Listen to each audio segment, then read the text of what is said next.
அனைத்து நண்பர்களுக்கும் வணக்கம். எப்படி இருக்கீங்க? எல்லாம் நல்லா இருக்கீங்களா? எல்லாம் சாப்பிட்டீங்களா? குவைத்திலலாம் குளிர் கொஞ்சம் கடுமையாக தான் இருக்குது. இனி ஒரு வாரத்துக்கு அப்படி தான் இருக்குமா.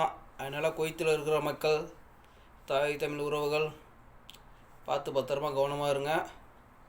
கண்டிப்பாக ஜாக்கெட் எடுத்துகிட்டு போங்க. எங்கே போனாலும் ஜாக்கெட் எடுத்துகிட்டு போகாமல் இருக்காதீங்க. ஒரு மணி நேரம் தானே போயிட்டு வருவோம் அப்படின்ட்டு அசால்ட்டாக இருக்காதீங்க. கண்டிப்பாக வண்டியை ஸ்டார்ட் பண்ண சொன்னால் ஜாக்கெட் எடுத்துகிட்டு போயிட்டு வாங்க. இன்னும் ஒரு வாரத்துக்கு. அதுக்கப்புறம் எப்படி இருக்குது என்னன்னு தெரியாது. இப்போதைக்கு இந்த ஒரு வாரத்துக்கு குளிர் இருக்குது. அதனால் கொஞ்சம் ஜாக்கிரதையாக பார்த்து சேஃபாக இருந்துங்க. ஊரில் தமிழ்நாட்டில் உள்ள மக்கள் நண்பர்கள் அனைவருக்கும் அவங்களுக்கும் அப்படி தான். ஏற்கனவே இப்போ தான் ஒரு மழை வந்துட்டு போச்சு. கண்டிப்பாக நேரம் அடுத்த மழை இருக்குங்கிறாங்க.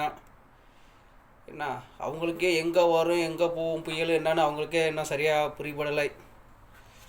அதனால் மழை இருக்குது நம்ம ஊர்லேயும் தமிழ்நாட்டில். அதுவும் டெல்டா மாவட்டங்களில் இருக்குங்கிறாங்க. எப்படி இருக்கும் என்னன்னு தெரியாது. அதனால் அந்த விவசாயம் பண்ணுற நண்பர்கள் அனைவரும் முடிஞ்ச அளவுக்கு வடிகால் அமைப்பை கொஞ்சம் பார்த்து தண்ணி வடிகிற மாரி பார்த்துங்க வாய்க்காலில். ஏன்னா தண்ணி அவ்வளோதான் நிற்கும். போன மலைக்கே எல்லாம் தண்ணி நிற்கிதுங்கனாங்க.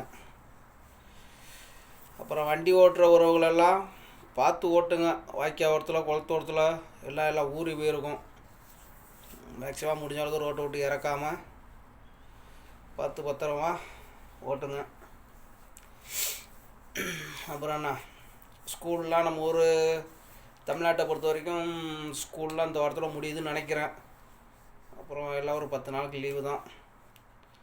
அதாவது ஊருக்கு போகிற பிள்ளையெல்லாம் பார்த்து போயிட்டு வரட்டும். வேறு என்ன நீ சொல்லலாம் என்னையை பொறுத்த வரைக்கும்? ஓகே, இப்போதைக்கு எனக்கு தெரிஞ்சளவுக்கு அவ்வளோதான். ஓகே, மீண்டும் ஒரு பதிவில் சந்திக்கும் வரை நன்றி, வணக்கம்.